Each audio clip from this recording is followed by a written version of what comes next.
When he rose to his feet at Prime Minister's questions on Wednesday, Keir Starmer delivered a stirring tribute to 6 British soldiers who lost their lives in Afghanistan 13 years ago. He read out their names very deliberately, one by one. The House was silent. The Prime Minister then added a tribute to a 22-year-old British Royal Marine, also killed on 6th of March, but in 2007 in Helmand Province. They were poignant moments on what is normally a raucous and crudely partisan occasion in the political week. Across the wars in Afghanistan and Iraq, Starmer told MPs 642 individuals had died fighting for Britain alongside our allies. Many more had been wounded. We will never forget their bravery and their sacrifice, Starmer said. But the Prime Minister's tributes were not just for the families of the lost soldiers. Nor were they just for British ears. They were also intended to be heard loud and clear in the U.S., inside Donald Trump's administration, most notably by Vice President J.D. Vance, who the day before had appeared to disrespect British troops by saying that a U.S. stake in Ukraine's economy was a better security guarantee than 20,000 troops from some random country that hasn't fought a war in 30 or 40 years.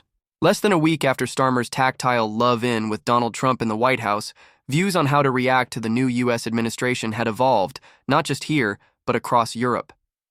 Trump and Vance's wild, erratic, and at times insulting comments about European governments had left politicians on this side of the Atlantic facing 2 dawning realities. First, that they had, somehow, to find ways to push back against Trump and Vance without stoking tensions to even more dangerous levels. And second, that for the long term, they had to formulate a real plan for a world in which the U.S. would no longer be the cornerstone of Western security. As one European diplomat put it, "It has become clear that Trump is not saying what he is saying just to shake us up, but he is saying it because he means it."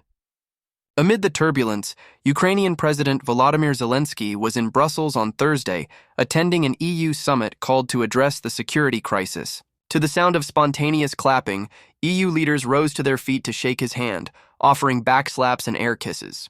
While Zelenskyy was there, Trump's Ukraine envoy, Keith Kellogg, gave a brutal justification of his country's decision to freeze military aid.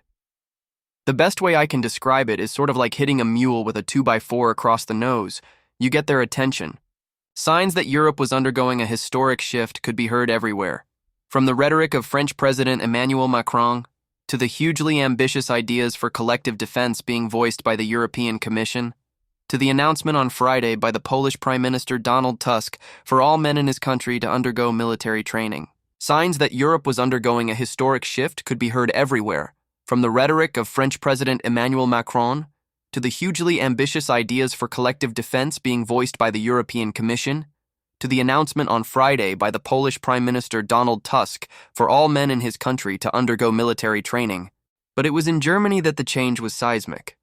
After months campaigning in defense of his country's strict debt brake, incoming Chancellor Friedrich Merz struck a deal with his likely coalition partners, the SPD, to raise hundreds of billions of euros for defense and infrastructure.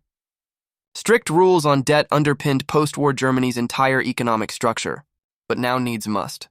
Given the threat to our freedom and to peace on our continent, the mantra for our defense has to be, whatever it takes, Merz said. Macron, who has made the case for Europe's strategic autonomy since coming to office in 2017, could feel a sense of vindication. "Our wish is to be a power of peace and balance," he told reporters after the EU's emergency summit. "To arm ourselves to avoid the war of tomorrow." He described the Russian president, Vladimir Putin, as an imperialist who seeks to rewrite history.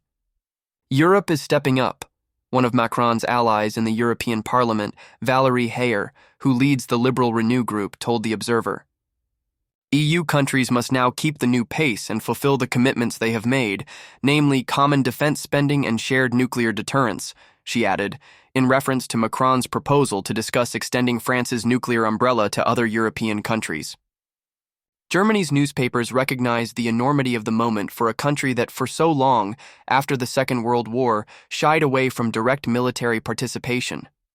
"At this historic turning point, Germany cannot duck away," said Marina Kornbacki, writing in Der Spiegel. "The federal government must bring the Europeans together, encourage and guide them to ensure their own security.